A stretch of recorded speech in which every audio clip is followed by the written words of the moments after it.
회복시키소서.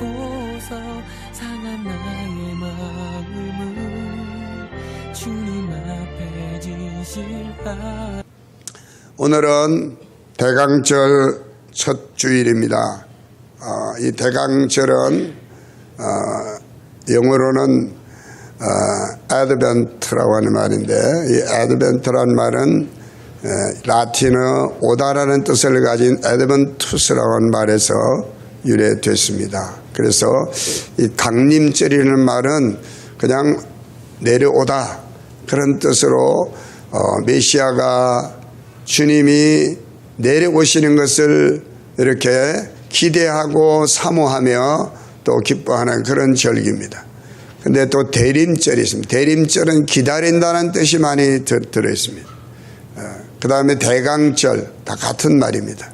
다 같은 말이고, 이 대강절 때는 중세시대부터 이제 교회가 성도들로 하여금 엄숙하고도 경건하게 지켜지도록 이렇게 했습니다. 금욕과 또 이제 금식, 이런 어떤 육체적인 고행을 이렇게 해가면서 주님 오시기를 기다렸던 그런 기간이 이 대강절기였습니다. 그러나 이런 그 금식하고 금욕하는 이런 중세 전통은 지금 따르지 않고요. 그래도 지금 대강절 때 촛불을 하나씩 이렇게 하나씩 켜는 그런 이제 또 행사는 또 하는 교회들이 있습니다. 캐톨릭은 거의 하고 있고, 우리 개신교회도 보면 이 대강절 기간 동안에 첫째 주일, 둘째 주일, 셋째 주일, 넷째 주일, 다섯째 성탄절까지 이제 촛불을 하나씩 켜는데, 그 초는 보라색입니다. 보라는 왕으로 오시는 예수님. 제가 이 가운에 후드를 지금 하고 있죠. 이 스톨 이야기하게 되고 후드라 이야기하는데, 이 색깔이 무슨 색깔이죠? 예, 보라색, 자색이죠. 여기 보면 다 자색으로 꾸며져 있습니다. 이거는 왕권을 상징하는 그런 색입니다. 물론 또 고난을 상징하는 의미도 있습니다. 그래서 사순절 기간 동안에는 또 강단보색을 보라색으로 하고, 또 가운에 이 스톨도 보라색으로 이렇게 합니다. 그러나 왕으로 오시는 예수님이 우리를 위해서 고난 받으신 그 주간이 사순절기예요. 그래서 보라색을 하는 겁니다. 그래서 초도 보라색 초로 이렇게 하나씩 촛불을 붙이는데, 그 첫째 주일 때 촛불을 밝히는 것은 이제 소망의 불빛을 비추는 겁니다. 초라고 하는 것은 이제 우리가 녹아지는 거죠. 그래서 초에서 불을 밝히는 건 사명입니다. 교회의 사명, 성도의 사명을 말하는 것이죠. 그래서 이 첫 번째 초의 의미는, 촛불의 의미는 소망의 불을 밝히라. 우리 예수님이 이 땅에 오시는 목적은 이 땅에 소망을 주기 위해서 오신다는 걸 의미합니다. 그리고 두 번째 역시 보라색 초에 이제 불을 밝히는데, 이 불은 평화의 촛불을 의미합니다. 예수님께서 이 땅에 오실 때 평화의 왕으로 오심을 의미합니다. 그리고 세 번째 주일 때 세 번째 초를 밝히는데, 이때는 기쁨의 촛불이라고 이야기를 합니다. 내가 너에게 기쁨을 주겠다. 내가 너에게 평안을 주겠다. 우리는 예수님 안에서 기뻐할 수 있는 자인 줄로 믿습니다. 그리고 넷째 주일에는요, 사랑의 이제 촛불입니다.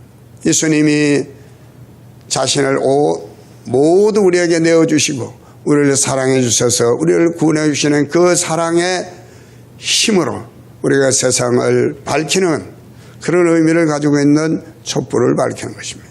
그런데 성탄절에는 그 네 개의 촛불 가운데 하얀 흰색 촛불을 밝히는데, 이 촛불은 바로 우리 예수님을 상징하는데, 이때는 감사와 환희의 축제를 의미한다라고 얘기를 합니다.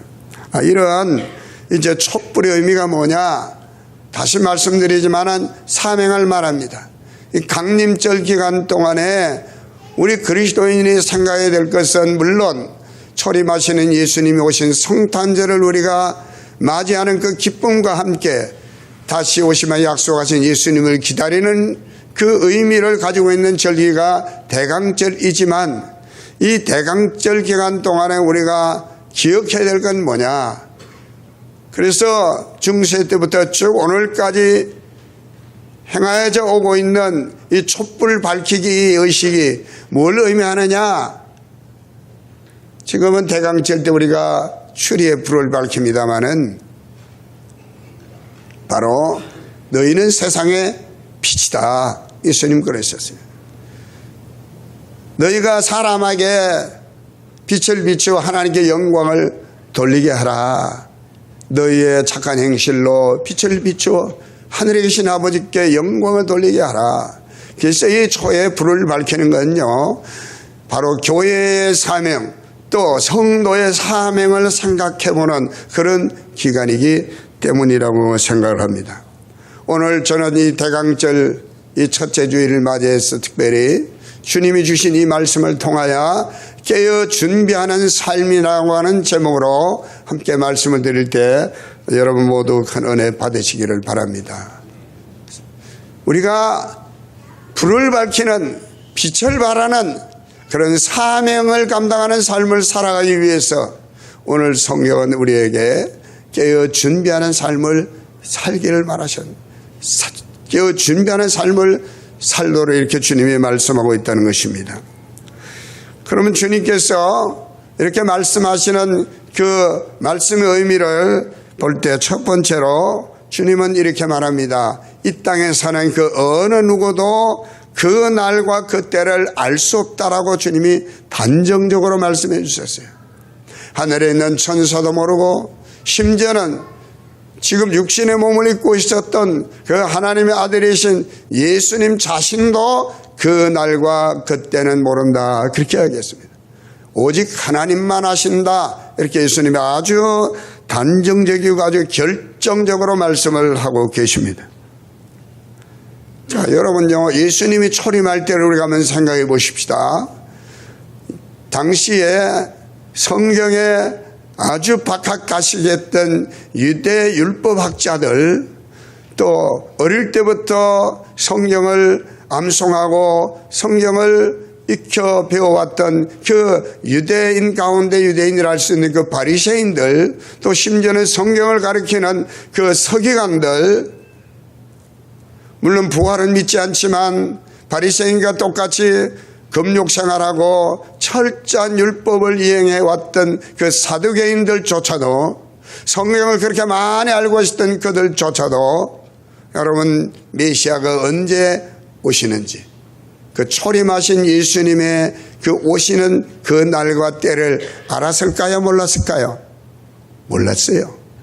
예. 물론 하나님께서 창세기 3장에서부터 시작해서 여러분 말라기서까지 모든 구약 성경에 하나님께서 이 땅에 메시아를 보내실 것을 예언해 놓고 계십니다. 때로는 하나님께서 마치 비밀스럽게 마치 커튼을 쳐놓은 것처럼 이렇게 예언하시기도 하시고 아주 구체적으로 예언해 놓으셨지만 어디에서 메시아가 오실 것에 대해서까지 분명하게 예언해 놓으셨지만 초림하시는 예수님이 언제 어느 시각에 초림하실지에 대한 분명한 예언이 없었기 때문에 당시 성경을 그렇게 많이 알고 있었던 유대 율법학자들조차도 예수님이 정작 이 땅에 초림하셨을 때 그들은 예수님을 영접하지 못했습니다.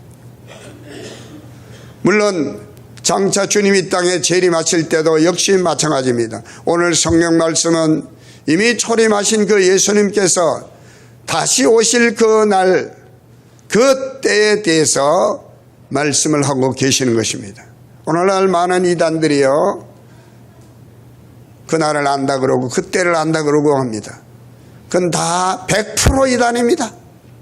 예수님의 재림의 날과 때를 자기가 마치 하나님보다 더 잘하는 것처럼 예수님보다 더 잘하는 것처럼 떠드는 사람들은 그건 전부 가짜요. 다 2단 3단입니다. 1992년 10월 28일 날 0시에 예수님이 재림한다 그래가지고 온 사회를 떠들썩 했습니다. 하얀 소복을 입고 한 잔에 모여서 예수님 오실 때를 기다린다고. 모든 것. 그런데 나중에 알고 보니까 그 사람들도 다 적금을 다 넣고 있더라는 거예요. 여러분, 이 세상에 누구도 예수님이 재림하는 날과 때를 알 수 없음을 깨달으시길 바랍니다. 무슨 말씀이냐? 그 날은 우리가 알 수 없는 날이에요. 그러나 분명하게 예수님이 재림하신다 그랬어요. 그래서 예수님께서 뭐라고 말씀하셨느냐? 노아의 때를 비유해서 말씀을 하고 계세요. 노아의 때. 하나님께서 노아에게 방주를 만들라고 하셨지 내가 비를 언제 어느 때에 쏟아주겠다라고 말씀하지 않았었어요. 창세기 6장에 말씀 보면 하나님께서 노아에게 너 방주를 만들어라 그렇게 이야기했어요. 그런데 방주를 다 만들고 났더니 비가 막 하늘에 창문이 열려가지고 막 비가 쏟아지는데 40주야에 그냥 낮밤을 가려져서 비가 쏟아지고 그리고 150일 동안 땅에 물이 창굴하게 되니까 땅에 계란 모든 생물들은 다 죽게 된 줄로 믿습니다. 이 노아의 때와 같이 인자의 임함도 그러하다라는 것은요, 알 수 없는 때에 주님이 재림하신다는 겁니다. 소돔과 고모라 성이 유황불 심판을 받을 때도 마찬가지입니다. 유황불 심판을 받을 때도 하나님 사자가 아브라함의 집에 가서 아브라함에게 내가 저 소돔과 고모라 성의 죄악이 관영함으로 내가 심판하러 가야 되겠다. 다 멸하야겠다. 하나님의 말씀하십니다. 마치 최후의 심판을 내리실 것처럼. 그러면서 물론 아브라함이 하나님 앞에 자기의 조카 롯의 가족을 생각해서 중보기도를 하죠. 그리고 하나님의 사자가 그냥 하나님이 그 소돔과 고모라 성에 가서 누구의 집을 찾아갑니까? 롯의 집을 찾아갑니다. 그 소돔과 고모라 성에 있는 사람들이 롯의 집에 손님으로 온 이 하나님의 사자들을 자기들이 상관하겠다고 내놓으라는 것입니다. 그 소돔과 고모라 성은요, 동성애가 아주 뭐랄까요? 판을 치고 있었어, 동성애. 역사적으로 보면 동성애가 아주 그냥 문란한, 성적 문란했던 도시들, 시대들은 다 멸망을 당하고 말았어요. 로마 시대의 폼페이우스. 이건 사람 동성끼리의 그런 어떤 성적인 문제뿐만 아니라 짐승과도 이렇게 성교를 했다는 그 증거들이 그 유적을 이제 발굴하면서 나타났어요. 그런데 롯도 아브라함도 누구도 하나님께서 유황불로 그 소돔과 고모라 성을 멸망시킬 정도로 막상 하나님이 딱 불로 심판하실 때 돼서 롯과 그 가족이 구원함을 받게 된 줄로 믿으시기 바랍니다. 우리가 아무 생각 없이 지내다가 그러면은 주님 오실 때를 기다리면 되느냐? 아무도 모르니까 그건 아니라는 것입니다. 오늘 주님은 우리에게 뭐라고 말씀하시냐면요, 40절로 41절의 말씀 보면 아무도 모르지만 그때는 두 사람이 밭에 있는데 한 사람은 데려감을 당하고 한 사람을 버려둠을 당한다는 것입니다. 두 여자가 맷돌질을 하고 있는데 한 사람은 데려가고 한 사람을 버려둠을 당한다는 것입니다. 아이코, 그날은 모르는 건 분명한데 그럼 모르고 그냥 아무 생각 없이 살다가는 어떻게 된다? 노아의 홍수 심판의 방주에 들어가서 구원받는 사람이 있는가 하면 물에 다 썰려 죽임을 당하는 사람이 있고, 롯의 가족처럼 유황불의 심판에서 구원받는 사람이 있는가 하면 다 불에 타 죽은 사람도 있고, 또 데려감을 당하는 사람이 있는가 하면 버려둠을 당하는 사람이 있다는 거예요. 여러분, 우리가 분명히 아셔야 될 것은 그날 그때는 모른다는 것입니다. 믿으시기 바랍니다. 그러나 분명히 기억해야 될 것은 우리 예수님은 예언한 대로 분명히 땅에 오신 줄로 믿습니다. 지금부터 2000년 전에 분명히 예수님께서 이 땅에 우리 주 예수 그리스도 메시아 아기 예수의 모습으로 이 땅에 오신 줄로 믿으시기 바랍니다. 이제 재림하신 예수는 영광 중에 오십니다. 아기 예수로 오시는 것도 않습니다. 여자의 몸을 빌어서 오지 않습니다. 영광스러운 몸, 예수님의 부활하셨을 때 썩지 않고 씨하지 아니한 시간과 공간을 초월하셨던 그 영광스러운 그 영체의 모습으로 이 땅에 오실 것을 믿으시기 바랍니다. 반드시 그 날은 있지만, 재림은 있지만 그 날과 그때는 모른다는 사실입니다. 그것을 예수님이 우리에게 말씀하고 있어요. 두 번째로, 그러기 때문에 너희는 늘 깨어 있어야 한다. 오늘 주님이 우리에게 말씀하고 있습니다. 알면 얼마나 좋겠습니까? 자기가 죽을 날을 알면 다 준비해 놓겠죠. 어떤 철학자는 우리는 사는 것이 죽기 위해서 산다, 죽음을 기다리는 존재다, 그렇게 이야기한 사람도 있습니다만은, 그래서 매일매일 죽는 훈련을 한다는 사람도 있습니다. 어떤 사람은 자기의 죽음의 날을 위해서 유언장을 써놓은 사람이 있고, 어떤 사람은 자기의 영정을 살아있을 때 만들어 놓는 사람이 있습니다. 그러나 여러분요, 그런 말 있지 않습니까? 사람이 죽는 게 순서가 있습니까? 오늘 여기 있는 제가 먼저 죽을지, 여기 계신 여러분이 먼저 돌아가실지 아무도 모르는 것입니다. 아멘 안 하시네. 죽는다 그러시니까. 우리는 죽어야 천국 갑니다. 죽어야 부활합니다. 죽지 않으면 부활이 없고 죽지 않으면 천국 갈 수가 없어요.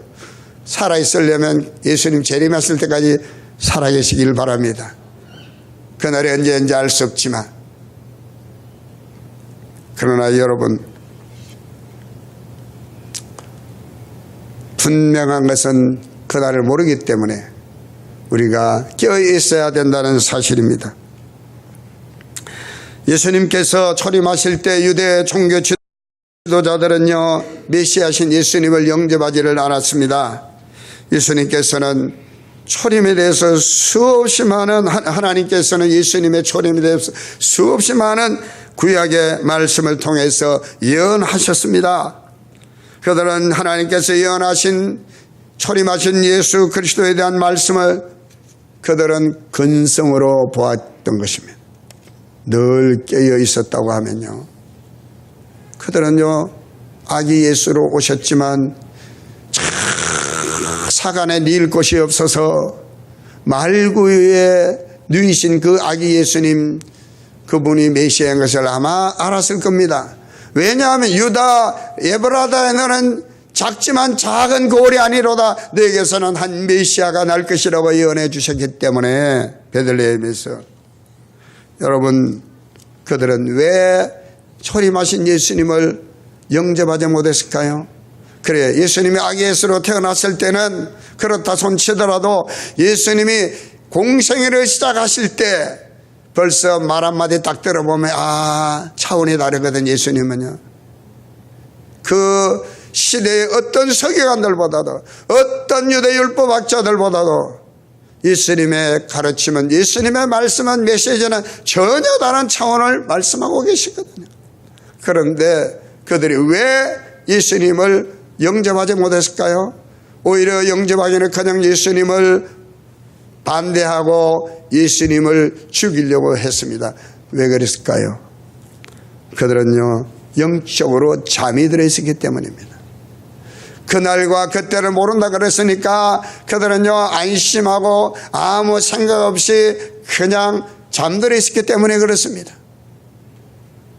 잠들어 있다가 보니까 예수님이 메시아로 초림하셨지만 그들은 예수님을 영접하지를 못했던 것입니다. 여러분, 예수님이 땅에 계실 때 우리에게 깨어있기를 원하셔서 시범을 보여주셨어요. 제자들을 데리고 다니면서 예수님이 기도하시는 곳마다 특별히 선발된 세 제자를 데리고 가셨어. 베드로와 야고보와 요한을 데리고 가시는데 예수님 기도하시고 내려와 보니까 제자들이 졸고 있어. 이놈들아, 지금은 졸 때냐? 깨어 기도하라. 깨어 있으라는 말은 기도하지 않았다는 것입니다. 하나님과 진정한 관계 속에서 그들이 영적인 깊이 있는 기도를 하나님 앞에 올리지 않았다는 것입니다. 기도가 뭡니까? 하나님과 나와의 영적인 대화예요. 할렐루야. 물론 교회에 나와서 꼭 기도하라는 것만 아닙니다. 에베소서 6장의 말씀은 성령으로 무시로 성령 안에서 기도하라. 할렐루야. 항상 하나님과 영적인 대화가 이루어져야 됩니다. 하나님 말씀을 읽고 하나님 오늘 내게 무엇을 말씀하시느냐? 내게 말씀하시는 하나님의 말씀이 무엇입니까? 나에게 말씀하옵소서. 내가 듣고 순종하겠나이다.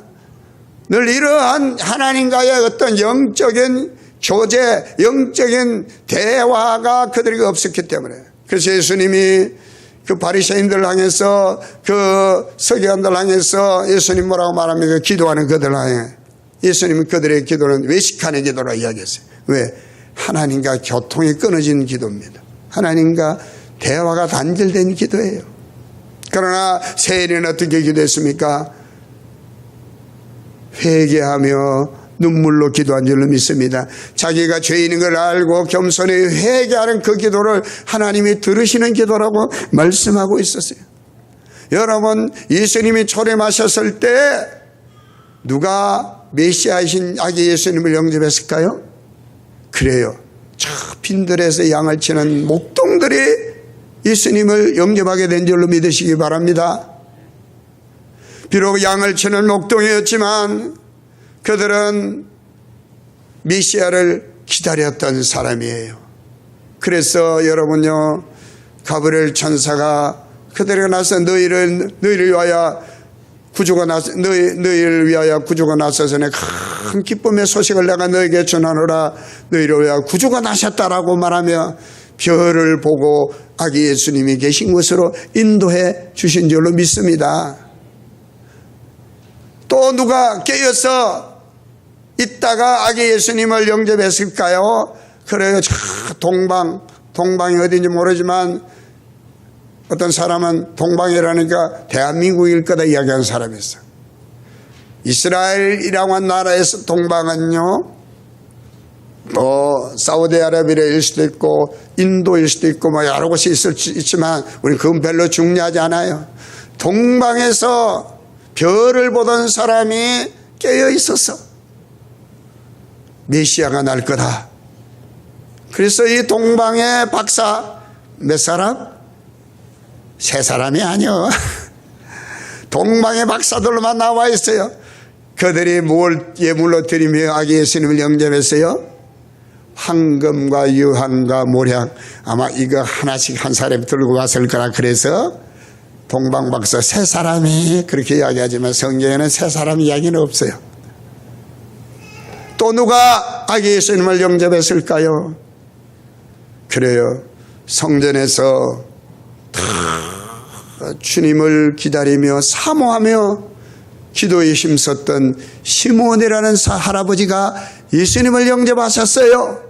또 누가 영접하셨을까요? 가부된 지 80이 훌쩍 넘은 누가 안나가 주야로 성전에서 그냥 잠을 자면서 기도하는 중에 예수님 오실 것을 기다렸던 안나가 예수님을 영접하게 된 줄로 믿습니다. 이 모두가 깨어있는 사람이 초림하신 예수님을 영접했어요. 마찬가지로 여러분, 깨어있는 사람이 비록 그날과 그때는 아무도 모르지만 깨어있는 자만이 재림하신 예수님을 영접하게 될 것을 믿으시길 바랍니다. 그래서 이렇게 말합니다. 성경은요, 그날은 그날 그때는 아무도 모르기 때문에 재림하시는 주님 인자가 도적까지 임할 수도 있다. 도적이 신고하고 도적이 강구하고 밤에 집에 들어옵니까? 아닙니다. 도적은 예고하면 붙들려 갑니다. 예고 없이 들어온 비유입니다. 예수님이 도적이란 말입니까? 그거 아니에요. 예수님이 비유한 것입니다. 도적이 아무 예고 없이 들이닥치는 것처럼 예수님의 재림의 때도 그렇게 할 수 있다. 어떤 사람에게, 깨어있지 못한 사람에게. 깨어있으면 도적이 아무 때나 들어올 수 있나요? 없죠. 여러분 어디 외출 나갈 때, 한 하루 이틀 외출 나갈 때 집에 불 끄지 말고 나가세요. 불 꺼진 집에 잘 들어간대. 도적은 불이 켜져 있으면 못 들어간대. 왜? 도적의 마음속에는 어둠이 있기 때문에, 죄라고 하는 어둠이 있기 때문에. 죄라고 하는 어둠은 빛을 싫어하게 돼 있어요. 그래서 도적놈들은, 낮에 도적놈은 그건 대단한 놈들이고, 대부분 도적은 밤에 도적질 하는 거예요. 아멘 없습니까? 아멘이 없어야 정상이지, 여러분들은. 할렐루야. 왜? 도적이 안 돼봤으니까 모르지. 저는 성경을 보니까 그렇게 나와 있더라고. 그러니까 여러분, 어둠은 빛을 싫어합니다. 요한복음 1장에 말씀하면 참빛이신 예수님이 이 땅에 오셔서 어둠을 밝히 비추지만 어둠이 뭘 싫어하셔서? 빛을 싫어하셨다. 빛을 싫어한대. 어둠은 빛을 싫어한대. 그러나 어둠이 아무리 빛을 싫어해도 빛이 한 줄기 비치면 어둠은 어떻게 된다? 사라지게 되는 줄로 믿습니다. 그렇기 때문에 역설적으로 어둠은 빛을 싫어하는 거예요. 여러분, 도적같이 혹시 주님이 오신다 할지라도 깨어있으면은 우리는 주님을 언제 어느 때 오시든지 간에 아멘 할렐루야, 우리 예수님 만나서 반갑습니다. 얼마나 내가 주님을 기다리는지 모릅니다. 기쁨의 눈물을 흘리면서 주님을 맞이하게 될 줄로 믿으시기를 바랍니다. 여러분, 성탄절도 이런 기쁨이, 이런 환희가 여러분에게 있게 되기를 바랍니다. 성탄절 그러면요, 무슨 그 백화점에 그냥 뭐 네온 번쩍번쩍 피우고 무슨 뭐 이렇게 그런 그 성탄이 아니라 정말 우리 마음속에 초림하신 예수님이 와 계시는 그 기쁨을 우리가 만끽하는 그런 성탄절이 되어지시길 바라고, 주님의 재림 언제 어느 때 우리에게 임할지 모르지만 깨어있으면 저와 여러분 주님을 맞이할 수 있다. 할렐루야. 오늘 주님이 이걸 말씀합니다. 찬양 한 장 하겠습니다. 그날이 도적같이. 준비됩니까? 방송실? 예.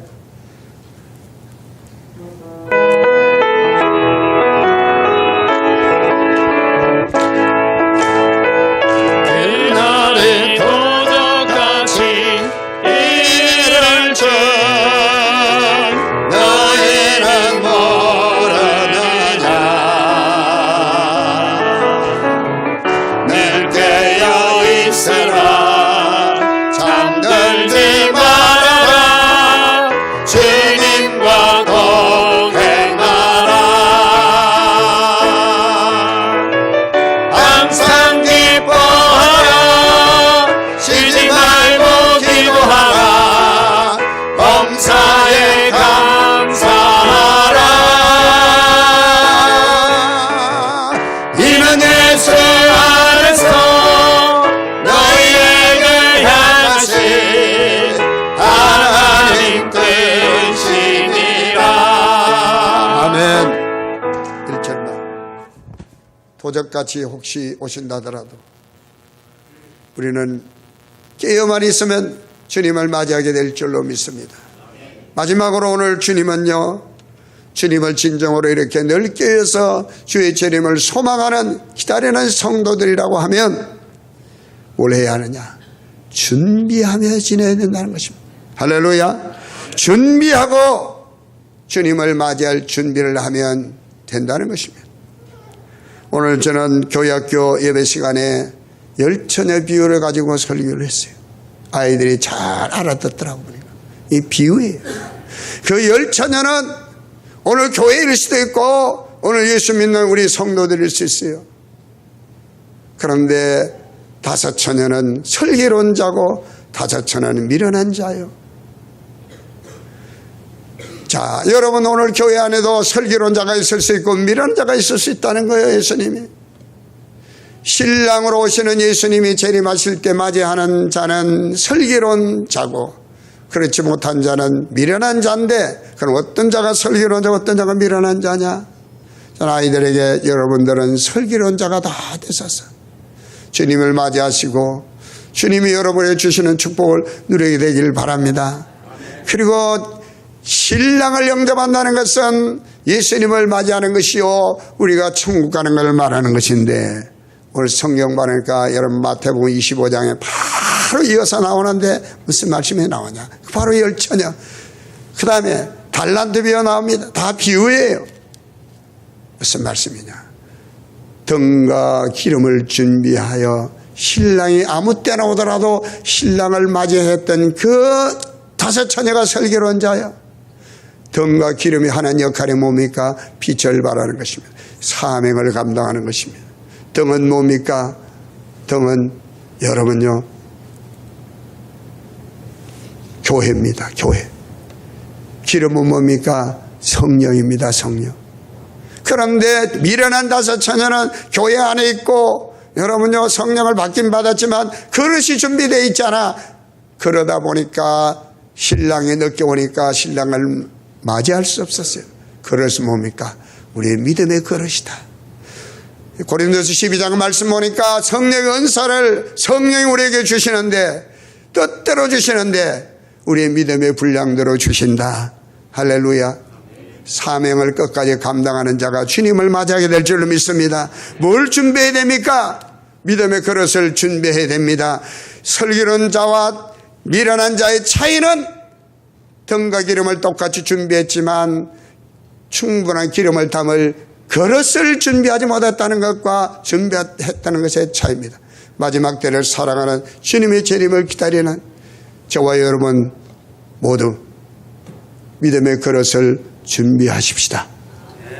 기도하시겠습니다. 할렐루야. 하나님 아버지, 언제 어느 때 우리 주님 오시더라도 주님을 맞이할 수 있도록 등과 기름과 그릇을 준비하고 맡은 바 우리의 직무에 충성함으로 주님이 오실 때 부끄러움 당하지 않고 기쁨으로 주님을 맞이할 수 있는 모두가 되도록 성령님 우리를 역사해 주옵소서. 예수님 이름으로 간절히 기도합나이다. 아멘.